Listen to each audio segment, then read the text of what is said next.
Hey there, health enthusiasts. Today, let's dive into the fascinating world of cannabis and its potential mental health benefits. First off, I want to address the growing concerns surrounding cannabis and mental health.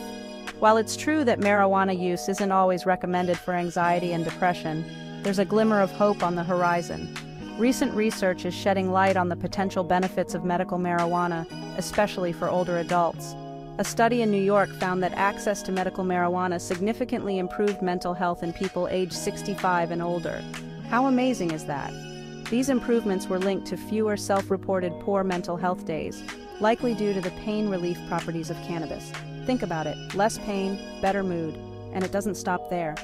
The study highlighted the importance of dispensary locations, suggesting that proximity to dispensaries plays a crucial role in realizing these benefits. So, where you get your cannabis matters. Now, it's important to note that these benefits weren't observed in the general adult population, but that just means we need more research to fully understand the potential of cannabis for mental health. So, what's the takeaway? While cannabis may not be a one-size-fits-all solution, it shows promise, especially for older adults looking for mental health support.